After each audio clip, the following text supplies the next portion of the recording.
God, this morning I want to say a prayer for the dreamers.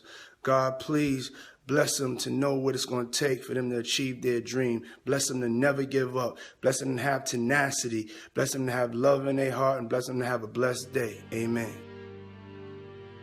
In an explosive series of events, music mogul Sean "Diddy" Combs has been hit with 4 lawsuits accusing him of sexual assault and abuse. These shocking allegations have left the public reeling, and the first to come forward was R&B singer Cassie Ventura. But she wasn't alone in her accusations. A longtime friend of Cassie's, Tiffany Red, has also spoken out about what she calls Diddy's deplorable treatment of her friend. In a chilling turn of events, Red claims to have witnessed firsthand the verbal abuse and manipulation that took place during Cassie and Diddy's relationship. Shockingly, Red describes how Diddy would allegedly hire sex workers to engage in acts with Cassie, while he watched and gave instructions. Red also reveals disturbing details about Ventura's 29th birthday party, where she says Diddy forced her to participate in what they called a freak-off.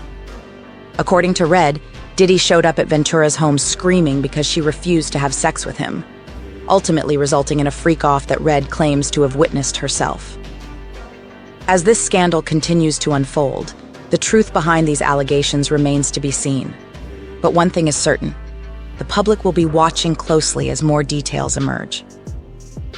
As the details of this heinous crime continue to unravel, new revelations have come to light, exposing the true nature of Sean "Diddy" Combs. In a recent conversation, his former protege and friend Ventura revealed the disturbing truth about their relationship. She told Red that Combs would only work on her music if she agreed to engage in sexual acts with him.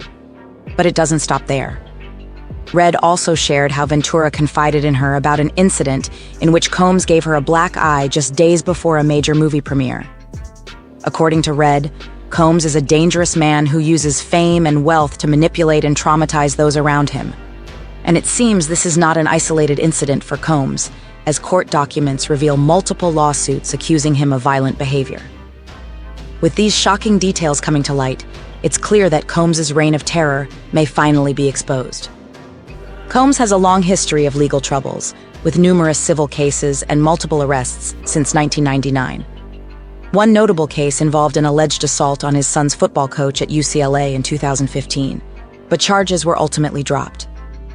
In the late 90s, he faced accusations of violence against rival record executive Steve Stout and was acquitted of weapons and bribery charges. Combs rose to fame as a producer-turned-rapper in the 90s, eventually creating Bad Boy Records and launching the careers of artists like Faith Evans, Lil' Kim, and Notorious B.I.G. He achieved mainstream success with a string of hits and 3 Grammy Awards, while also branching out into fashion and reality TV with Making the Band in 2002. However, recent events have cast a dark shadow over his legacy. Allegations of sexual misconduct by singer Ventura and 3 other lawsuits have resulted in backlash, including Hulu canceling a planned reality series about his family and the Recording Academy considering rescinding his invitation to this year's Grammys. Combs has temporarily stepped down from his position as chairman of Revolt amidst these controversies. On December 6, 2023, Diddy released a statement denying all allegations against him. But the question remains, will justice ever be served for those who have accused Combs of wrongdoing? Or will he continue to evade consequences due to his wealth and influence? Whispers of scandal have followed him for years, but now the truth is finally coming to light. A man once revered as a music mogul and philanthropist now faces accusations of crimes that could destroy everything he has built. "I will fight for my name, my family, and for the truth," he proclaims in his defense. But those close to him know the dark secrets that lurk beneath his public persona. In 2022, he received a prestigious Lifetime Achievement Award, but little did his adoring fans know there was a sinister side to this superstar. And perhaps it was all too easy to overlook amidst the glitz and glamour of fame. But one woman refused to stay silent any longer. She had been a victim of his true nature. And now, she turns her pain into action, determined to bring justice to not only herself, but others who have suffered in silence. This is the story of Diddy, the man behind the music, and the shattered lives left in his wake. As the investigation into Diddy's alleged mistreatment of Ventura and other victims deepens, Red speaks out with a shocking statement. "Justice for me looks like Diddy behind bars." She goes on to reveal the true extent of the trauma and damage inflicted by Combs, calling for retribution and accountability for all involved. With the lawsuit filed and no active investigation from the NYPD, questions arise about whether justice will truly be served. As for Red, she hopes that in addition to facing criminal consequences, Diddy will finally get the help he needs and confront the dark truths that have been hidden for far too long. The mirror of truth awaits him, but will he dare to look?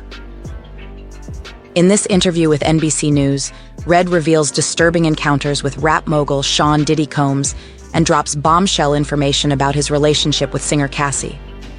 As she divulges secrets given to her by the very woman at the center of it all, we explore the dark depths of a celebrity romance gone wrong. Hold on to your seats as we uncover the shocking truth behind this tale of love, lust, and betrayal. I don't think people understand what it's like to be traumatized by somebody famous and rich, because you can't get away from them. Tiffany Red has written for the likes of Zendaya, Jason Derulo, and Jennifer Hudson. In 2015, she became friends with Cassie while writing songs for her album. At that point, Cassie and Diddy had been together for nearly 8 years. In a lawsuit Cassie filed last month, she detailed the abuse she says Diddy committed, including physical assault. Red says although she did not know about the alleged physical assault while working with Cassie, she did witness verbal abuse on more than one occasion. One of which took place during Cassie's 29th birthday in 2015. Red says Diddy showed up at karaoke, where Cassie and a group of friends were celebrating. So he had her backed into the corner, and he was like cussing her out with his hand in her face. Later that night, Red, who was staying at Cassie's home, says she awoke to screaming. He's standing in the living room area, and she's there, and he was like, "Emotional singing, bitch. There you are." And I just was like, oh, he's talking to me. And I remember, I don't know if you know what his voice sounds like, but I felt like I was in the presence of his monster inside. And I remember looking in his eyes, and I said to him, "What did y'all do?" Because I could see that she was really sedated. That was the first time I ever seen her high before. And then he says, "Tell your girl she wants some birthday." And we were like, well, I mean, he's saying this to me, and I'm like, well, she doesn't have to have sex with you if she doesn't want to. He was upset, I guess that she didn't want to do with him whatever he wanted. I don't know. I don't feel like I could advocate for myself in that moment. I realized oh, this guy is dangerous. Red says it was only a few months ago that Cassie told her what was really going on that night in 2015, that it all stemmed from the music executive wanting her to take part in what he called a freak-off against her will. What did Cassie tell you about these freak-offs? That he would hire these sex workers, and they would have sex with her or whatever, and he would watch and tell them what to do. In her lawsuit, Cassie alleges she was forced to participate in freak-offs throughout her relationship with Diddy. Red learning recently one horrific detail from Cassie. She told me the only time he was willing to do anything or work on her music, go through any plans, any of that, was when she had a freak-off. So all of our music, all my work, to find out that I spent all these years writing these songs for him to rape my friend to, is just disgusting. In the lawsuit, Cassie detailed the physical abuse she says Diddy committed, including an instance where she was put in a hotel room for days to heal. Red says Cassie recently told her about Diddy giving her a black eye before the premiere of her 2016 film, The Perfect Match.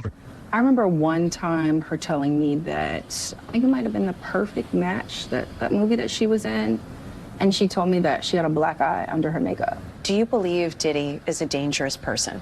Yes, I do. Why? I mean, look at his rap sheet. An attorney for Cassie declined to comment. Diddy's attorney did not respond. In 2015, Diddy was arrested on 3 counts of assault with a deadly weapon and other charges for allegedly beating up his son's football coach. Prosecutors declined to file felony charges related to that arrest. 24 hours after Cassie filed her lawsuit, she and Diddy announced that they had reached an undisclosed settlement. Combs released a statement saying, "We have decided to resolve this matter amicably. I wish Cassie and her family all the best." His lawyer adding that the settlement was, quote, "in no way an admission of wrongdoing." I mean, I just feel like it's PR. He settled because he doesn't want to go to court. Diddy's music career spans 3 decades, including 3 Grammy Awards and the creation of Bad Boy Records, representing artists from Mary J. Blige to the late Notorious B.I.G. In September, he was awarded MTV's Global Icon Award. But since the allegations surfaced, Hulu scrapped a reality series about his family, and the Recording Academy said they are considering to rescind his invite to this year's Grammys. You know, I think a lot of people, especially in the Black community, are, you know, I've seen the narrative of like, you know, they just trying to take a Black man down. And it's just like, that's not what this is about. That's not what this is about. This is about accountability and a reckoning. Like, that's just the bottom line. As for what justice looks like, I think justice looks like Diddy being behind bars. And I also think that justice looks like everybody getting retribution for all of the things. The amount of therapy, like I just said, all of the moments, the time, like these are our careers.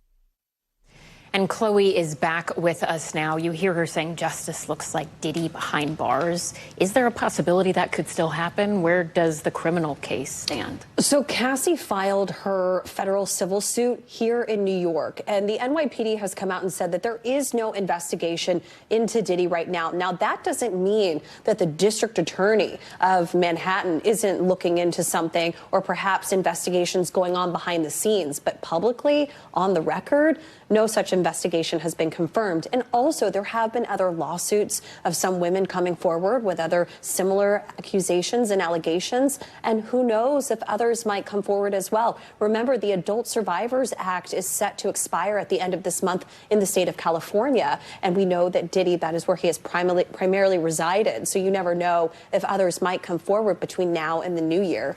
And you spent so much time talking with Tiffany, and you can tell, even watching that back, not being in the room with her, that she has been so deeply impacted by what she says she witnessed. She has been able to sort of take this and turn it in a way, right? Can you explain that? So she calls herself an activist, right? She's not just a singer, songwriter who's worked with so many stars, like I mentioned, Zendaya, Jason Derulo, Cassie. You know, she is somebody that has started an organization called the 100%ers. And that's, she says, comes from the fact that she always gives 100%. And this is about advocating for equal pay and fair rights for those who are both artists and writers and music producers, and helping also get them out of archaic music contracts. So she has turned her tragedy and her trauma into something positive. But she said that speaking out to NBC News, speaking out to us, has helped her heal. And she also wants to stand up for her friend Cassie and validate what's in that lawsuit.